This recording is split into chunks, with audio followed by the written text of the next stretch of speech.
ഈ V D Satheesan അദ്ദേഹം lead തിരിച്ചു പിടിച്ചിരിക്കുന്നു.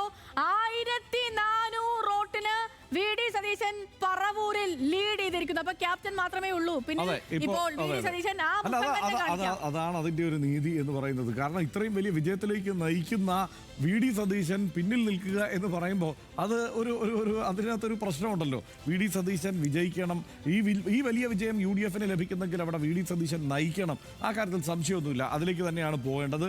അത് തന്നെയാണ് നമ്മൾ പ്രതീക്ഷിക്കുന്നതും.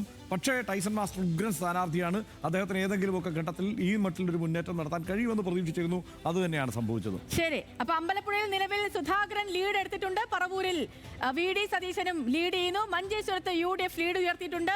അമ്പലപ്പുഴയിൽ ജി സുധാകരൻ 1576 വോട്ടിന് മുന്നിൽ നിൽക്കുകയാണ്. അങ്ങനെ യു ഡി എഫിന്റെ സർവാധിപത്യം 1400 വോട്ടിന് വി ഡി സതീശൻ പറവൂരിൽ ലീഡ് ചെയ്യുന്നു. 92-44-4 എന്നുള്ള നിലയിൽ 92 യു ഡി എഫ് കംപ്ലീറ്റ് ത്രിവർണ്ണ തരംഗം കേരളത്തിൽ. കഴിഞ്ഞ 10 വർഷത്തെ ഭരണം ജനങ്ങളിൽ ഒരു ഭരണവിരുദ്ധ വികാരം ഉണ്ടാക്കിയോ? അതേ അവരെ മടുപ്പിച്ചോ? അതോ അവർക്ക് കാര്യങ്ങളൊന്നും ബോധ്യപ്പെട്ടില്ലേ? വികസനം പറഞ്ഞുള്ള വോട്ട് തേടൽ പാളിപ്പോയോ? ഇടത് മുന്നണിയുടെ അടിത്തട്ടിൽ ഇറങ്ങിയുള്ള പ്രവർത്തനം നടന്നില്ലേ? ക്യാപ്റ്റനെ മടുത്തോ? ഇതൊക്കെയും പറയുകയാണ് ജനങ്ങൾ. 92 കംപ്ലീറ്റ് ത്രിവർണ്ണ തരംഗം വന്നിരിക്കുന്നു.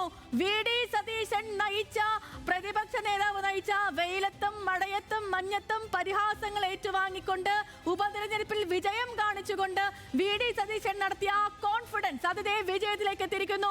91 സമഗ്രാധിപത്യം യു ഡി എഫിന്. കേരളത്തെ അടുത്ത 5 കൊല്ലം ആര് ഭരിക്കുമെന്ന് ഇനി സംശയമില്ല, ചോദ്യചിഹ്നമില്ല, കൂട്ടിക്കിഴിക്കലില്ല. കംപ്ലീറ്റ് പിക്ചർ വന്നിരിക്കുന്നു. 91 നിലവിൽ യു ഡി എഫ് തന്നെയാണ്. പക്ഷേ യു ഡി എഫ് വിജയിക്കുന്നു എന്നതിനേക്കാൾ ഞാൻ കാണുന്നത് പിണറായി വിജയൻ ധർമ്മടത്ത് ഇപ്പോഴും പിന്നിലാണ് എന്നുള്ള വാർത്ത തന്നെയാണ്. ഈ ഘട്ടത്തിലും മുഖ്യമന്ത്രി പിണറായി വിജയൻ, ക്യാപ്റ്റൻ പിണറായി വിജയൻ ധർമ്മടത്ത് പിന്നിലാണ്. CPM-ന്റെ ഏറ്റവും ഉറച്ച കോട്ടയായ ധർമ്മടത്ത് പിന്നിലാണ്.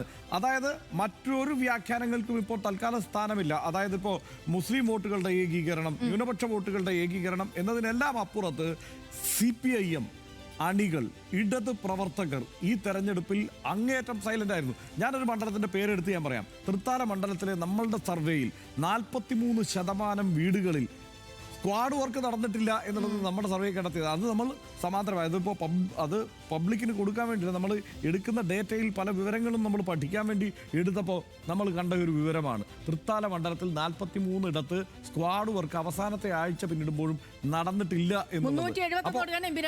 അതാണ് അവിടെ പിന്നിൽ നിൽക്കുകയാണ്. കാരണം അത് ഞാൻ പറഞ്ഞത് ഒരു ഉദാഹരണമാണ്. ഇതുപോലെ 16 മണ്ഡലങ്ങളിൽ നമ്മൾ നോക്കി. ആ 16 മണ്ഡലങ്ങളിലും ഇടതുമുന്നണിയുടെ അതിലേക മണ്ഡലം, ഇടതുമുന്നണിയുടെ സ്ക്വാഡ് വർക്ക് ഏറ്റവും കൃത്യമായി നടന്ന മണ്ഡലം ഏതാണെന്നറിയോ? കഴക്കൂട്ടം മണ്ഡലമാണ്. 16 മണ്ഡലത്തെ ഒരു സാമ്പിളായി എടുത്ത് നമ്മൾ നോക്കുമ്പോൾ കഴക്കൂട്ടം മണ്ഡലത്തിൽ മാത്രമാണ്. അതെ, അവിടെ 1% വീടുകളിൽ എത്താത്തതുണ്ടായിരുന്നുള്ളൂ നമ്മുടെ ആ കണക്കിൽ. അതപ്പോൾ ഒന്ന് ആലോചിച്ച് നോക്ക്. അവസാന ഘട്ടത്തിൽ നമ്മൾ വെറുതെ ഒന്ന് പരിശോധിച്ചതാണ് ഇവരുടെ സ്ക്വാഡ് വർക്ക് എങ്ങനെയുണ്ടത്. അത് വളരെ കൃത്യമാണ്. ഇടതു മുന്നണിയുടെ അണികൾ തന്നെ ഈ ഘട്ടത്തിൽ CPIM-നോട്, CPIM പ്രവർത്തകർ പറയുന്നു നിങ്ങൾ തിരുത്താൻ ആവശ്യപ്പെടുന്നു. അതാണ് ഇപ്പോൾ കണ്ടുകൊണ്ടിരിക്കുന്നത്. മന്ത്രിമാർ തുടർച്ചയായി പരാജയത്തിലേക്ക് പോകുന്നുവെന്ന് നമ്മളിപ്പോൾ ആരും തോറ്റു ഇപ്പോൾ പറയുന്നില്ല. അന്തിമ ഫലം ആരുടെയും വന്നിട്ടില്ല. 10 മണിയായിട്ടേ ഉള്ളൂ. കൃത്യം